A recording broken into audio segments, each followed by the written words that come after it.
अफ़गानिस्तान में अमेरिका के जो स्पोक पर्सन है मिलर, उनका बयान आया। उन्होंने कहा कि अगर अफ़गानिस्तान गवर्नमेंट चाहती है कि उसको इंटरनेशनली लेजिटिमेसी मिले तो उसको कुछ काम करने पड़ेंगे, कुछ स्टेप उठाने पड़ेंगे। तो उन्होंने एक तो पहले कहा है कि अफ़गान गवर्नमेंट को जो फ्रीडम ऑफ एक्सप्रेशन है लोगों को वो देना पड़ेगा, और जो क्रैकडाउन अफ़गान गवर्नमेंट कर रही है महिलाओं के खिलाफ, महिलाओं की जो अधिकार छीन लिए गए अफ़गान गवर्नमेंट ने, उसको बंद करना पड़ेगा, उन अधिकारों को महिलाओं को देना पड़ेगा।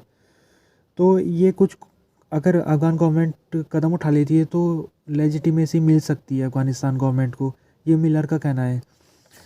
जबकि अगर देखा जाए तो यहाँ पर जो अफ़गान गवर्नमेंट का रिस्पॉन्ड है वो पहले के जैसा बना हुआ है। उसने कहा है कि जो उसने एग्रीमेंट किया था जब अफ़गानिस्तान में तालिबान गवर्नमेंट आ रही थी, तो वो एग्रीमेंट को उसने पालन कर दिया है। एक एग्रीमेंट ये था कि वो किसी भी फॉरेन टेररिस्ट ग्रुप को अपने देश में शरण नहीं देगा, जो कि उसने कर दिया है। और दूसरा उसने ये कहा है कि क्योंकि हमारा जो देश है उस समय शांतिपूर्ण बना हुआ है देश, तो हमारे देश में इस समय हमने जो ड्रग्स थे उसको भी हमने ख़त्म कर दिया। अब ड्रग्स हमारे यहाँ होते नहीं हैं। साथ में सिक्योरिटी हमने सुरक्षित कर दिया, अब लोग सुरक्षित हैं।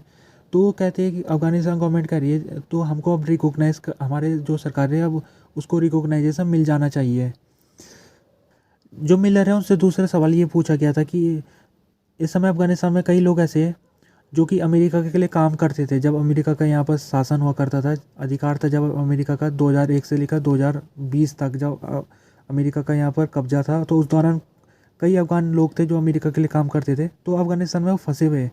तो अमेरिका इन लोगों को बाहर निकालना चाह रहा है, अमेरिका की तरफ ले जाना चाह रहा है या फिर दूसरे देशों में भेजना चाह रहा है।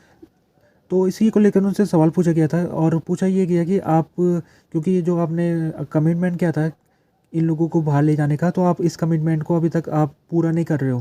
तो इसको लेकर मिलर कह रहे हैं कि हम इस काम को कर रहे हैं, एक्सीलेट कर रहे हैं, और वो कहते हैं कि जल्दी इसके ऊपर कुछ काम हो जाएगा हमारी तरफ से।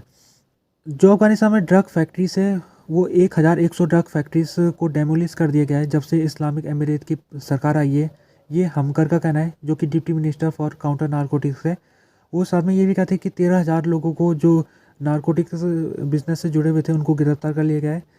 वो आगे कहते हैं कि इस समय 3 मिलियन 30 लाख ड्रग्स का सेवन करने वाले अफ़गान लोग हैं, और इनमें से 1 लाख लोगों को सफ़ाओं में भेजा गया और उनको वहाँ पर इलाज किया जा रहा है उनका। वो कहते हैं कि 15,000 हेक्टेयर की जो ज़मीन पॉपी कल्टीवेशन के लिए इस्तेमाल हुआ करती थी, अब हमने उसको पॉपी कल्टीवेशन को बंद कर दिया इन ज़मीनों से। तो इस समय रिपोर्ट भी आई थी यूएन की तरफ से जिसमें ये रिपोर्ट ने इस बात को स्वीकार भी किया था कि जब से तालिबान गवर्नमेंट आई है तब से अफ़गानिस्तान में जो ड्रग प्रोडक्शन है वो काफ़ी कम हो गया है। 95% ड्रग प्रोडक्शन कम हो चुका है।